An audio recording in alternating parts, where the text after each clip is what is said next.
Hey y'all, I wanted to make a video of what I call um, odd details because they're things that I haven't really touched on yet in the case, but I think they add a lot of insight into this case, and so I think they're worth mentioning. Let's start off with the press conference, this celebratory conference where we finally got the killer, and let's all take a victory lap. And here we've got Doug Carter, and we've got all the big guns, Slick Nick and Lesenby and Liggett and all these ISP guys. So we've got, let's see, Indiana State Police. We've got Carroll County. They're celebrating. Who are we missing? Oh, the FBI. We're missing the FBI. They chose not to come celebrate with this,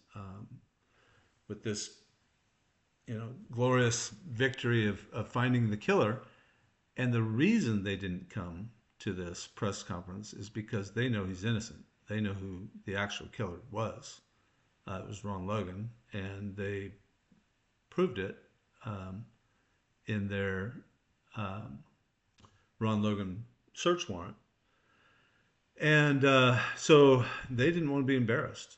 And if you've ever seen the Reno 911 where the FBI comes to town and the Reno Sheriff's Department are a bunch of bumbling idiots, it's so similar to that episode.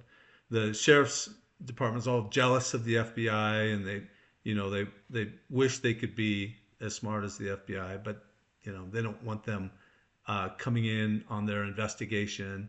Well, that's what really happened here. These bumbling idiots that you're looking at right here, um, they did not want the FBI involved in this case because of their pride. So Carroll County took control of the case and never gave it up to the FBI. Had they given it to the FBI, it would have been solved in the first couple months, and this would have been long behind us. But they fought the FBI the whole way, and finally they kicked them out off the case essentially, and because they knew more than the FBI. And straight out of Reno 911, if you haven't seen that episode, you need to watch it. Um, so that's my first kind of odd detail. After hundreds of agents at the FBI worked on this case, um, you don't think they would want to be at the press conference if if this was actually the killer? They would have been there. My next little odd detail is the fact that Richard Allen has what's called an astigmatism, meaning he's got blue eyes, and it's very common for people with blue eyes to have this condition. I have this condition. I have blue eyes. Um, we're like vampires. We can't go out in the sun without sunglasses. And in fact, that's why I have kind of raccoon eyes, is because if I ever walk outside without my sunglasses, I turn around and come right back in and get them because I can't go out without them. And neither can Richard Allen. Look at these images: sunglasses, these sunglasses, sunglasses.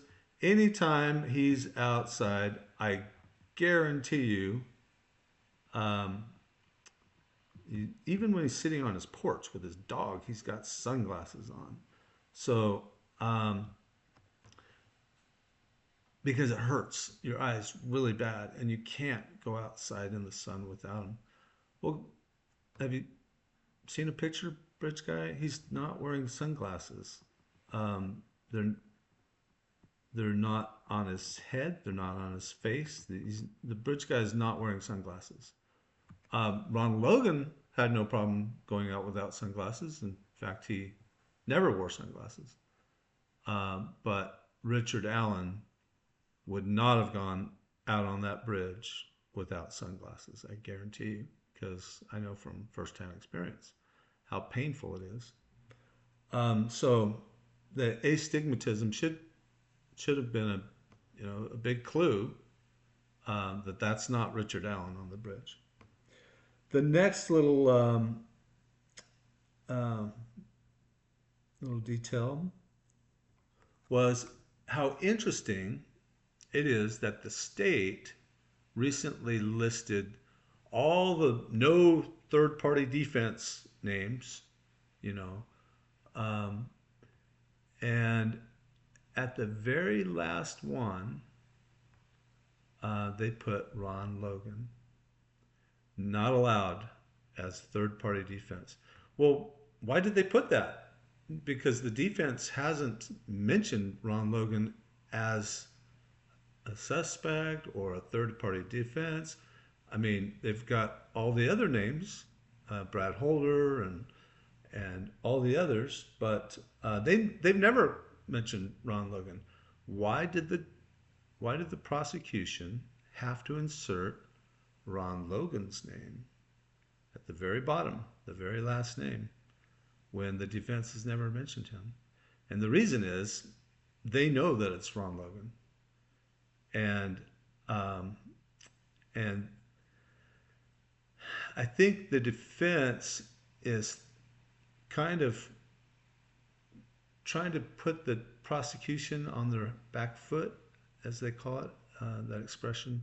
They're they're trying to catch them off guard. I think the defense knows that it's Ron Logan. I don't see how they don't, because um, there was one phone at the murder scene at the time of the murders. Now there was two other phones somewhat close by, and I believe, personally, I believe that was Shelby and Cheyenne that had crossed the bridge, and they went down the south side of the bridge and were playing down below. Um, I believe that was the second and third phone that was nearby, but there was one phone at the murder scene, and the defense knows who that phone belongs to, and I know for sure that it was Ron Logan's. Um, I know for sure that he was there, and so now I have mad respect for Brad and Andy. I think they're doing a fantastic job, but I hope this Odinist angle is just to try to get Rick Allen out of prison. I think that's how it started. Um, I think they're also using it to their advantage wherever they can. But I hope that they understand who the actual killer was, and it was in fact Ron Logan. I know that for a fact. Um, Speaking of Ron Logan, he had our next little odd detail. He had a friend of his direct people away from his property during the night where they were searching for Abby and Libby. And that is why no one found them that night. Everybody's, like, oh, they must have brought them back to the scene or this and that. Ron Logan was down with the bodies. And he posted a sentry to keep people off his property. Not, he probably told his buddy, hey, I just don't want people on my property. He said to tell people that area has already been searched. That's not true. It hadn't been searched.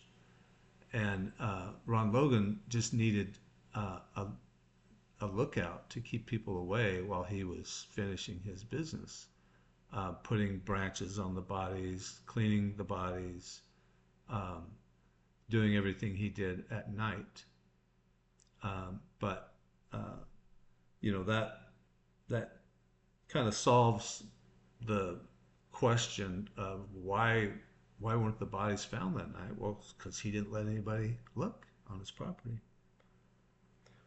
Um, Ron Logan made some interesting comments that to me are pretty telling.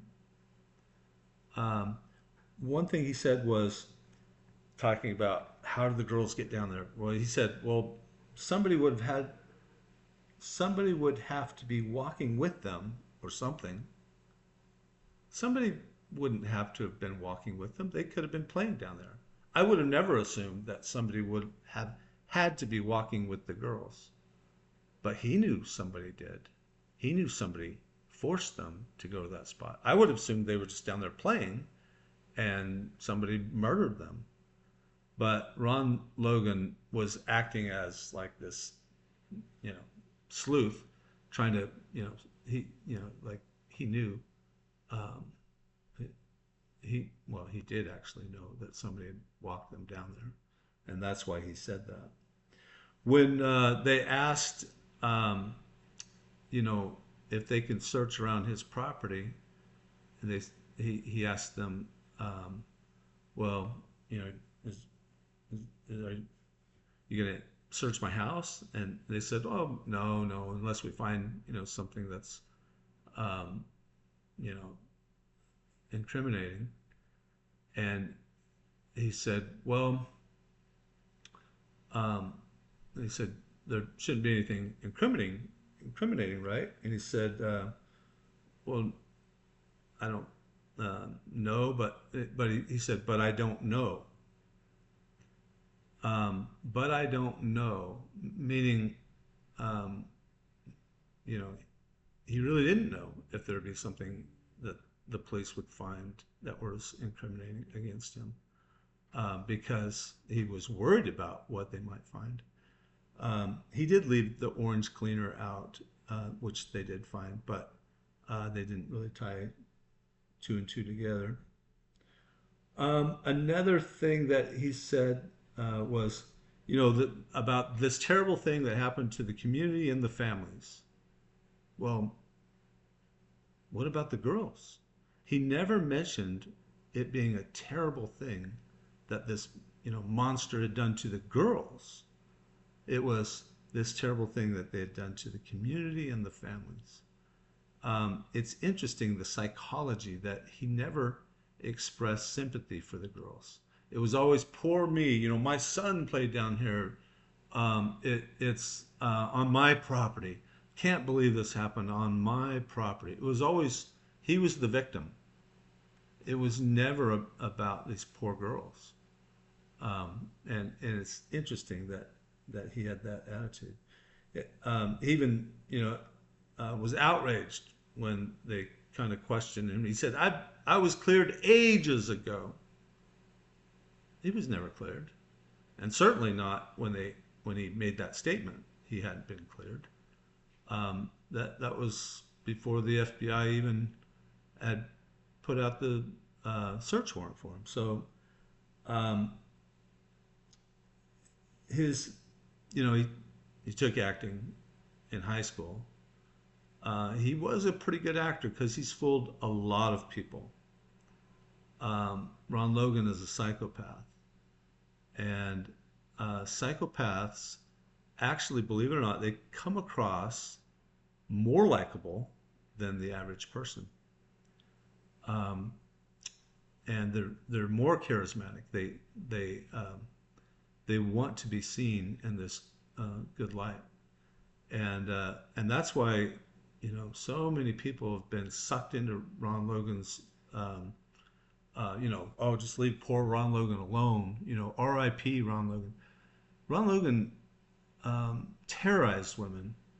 Women would move away and be scared to death of him.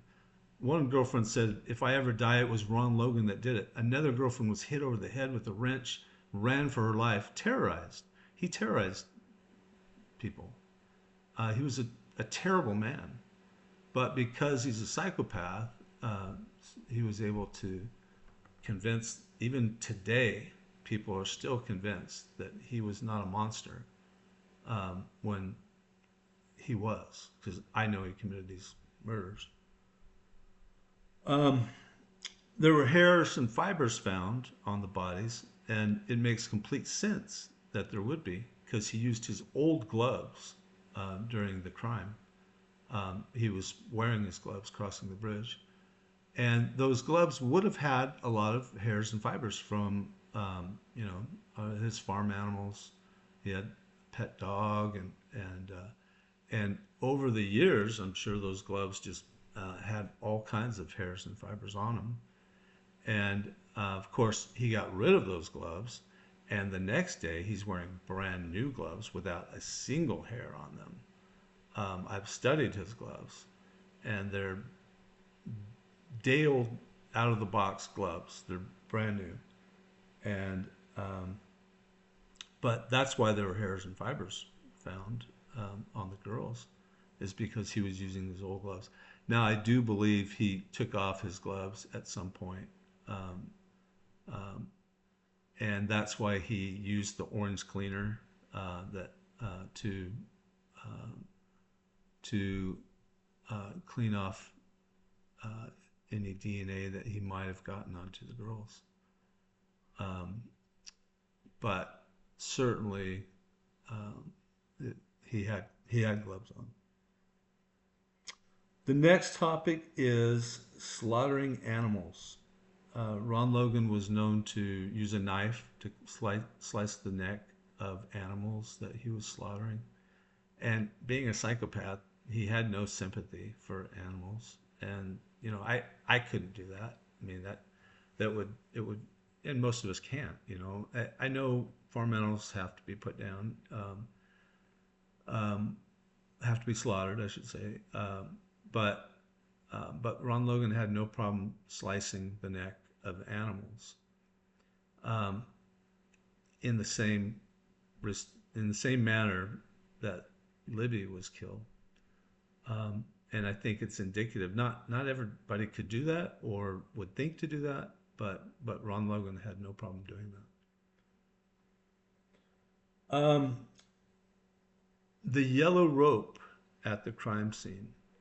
Um, this is speculation on my part, but I believe Ron Logan pre-planned this crime and had rope, and it would make sense that there's always two girls that go together.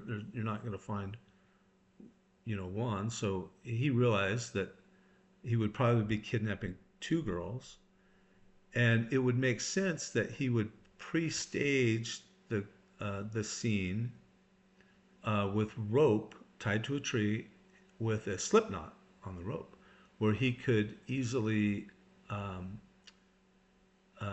contain one girl with the rope while he's dealing with another girl. This is speculation on my part, obviously, but it would make sense that this was pre-planned. And Ron Logan brought the girls in a beeline toward his property because he knew that the Webbers were gone, um, except the son was at work, but he knew what time he got off. Um, and he knew that nobody else would see him down there. And so um, now if it was some other person, they would be afraid that they would be spotted by the property owner. But Ron Logan knew everyone that lived around him and knew he would be alone down there. And so you know, as far as the yellow rope goes, he had plenty of time to go stage that and set it up. And he took the girls in a beeline to his property, and right where there's a trail that goes up the hill. So he knew right where he wanted to take the girls. He knew the perfect spot. Um, I kind of, let's see, I want to finish on um, how to determine the bridge guy's height. Because I want you to do this for yourself. I want you to know for yourself that this is you can, for a fact, use this water bottle to determine his height. And I kind of butchered how I explained how to do it last time. So I want to maybe hopefully explain it a little better. So this is how you would find his height. You would uh, you would take the height of BG on the computer, meaning take out a ruler and measure what you see on the computer, from here to here, take that measurement, and then you divide it by the width of the water bottle on the computer. So you would divide it by this width right here, from here over to here. And then that's going to be equal to, this is using ratios, that would be equal to bridge guy's actual height divided by 3.5 inches, because the actual water bottle is 3.5 inches wide. So we're doing the width of the water bottle. And then I'm showing what my calculations were. I measured physically on the computer the bridge guy's height, 6.4 inches. I divided it by what I measured the water bottle as on the computer, and that's equal to bridge guy's height divided by 3.5 inches. So I got bridge guy's height at 72 inches, or 6 feet. Now I did it again for the height of the water bottle, and I got 6'2".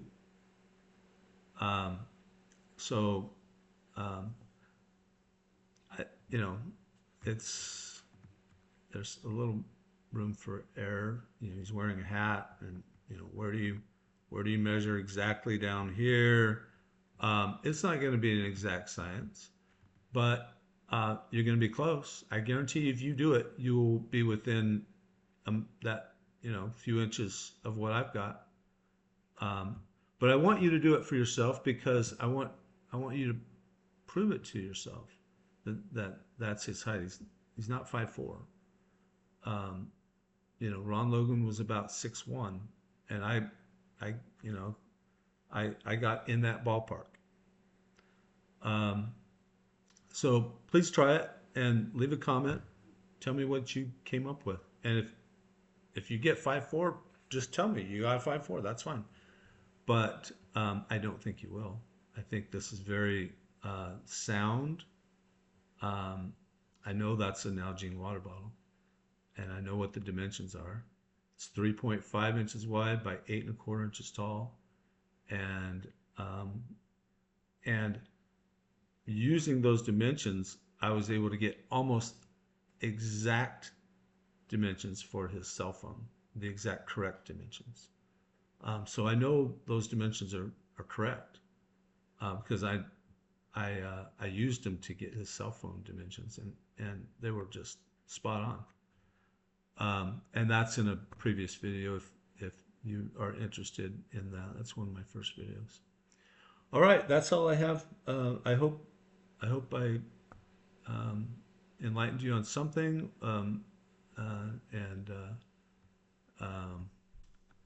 I hope this was helpful to you.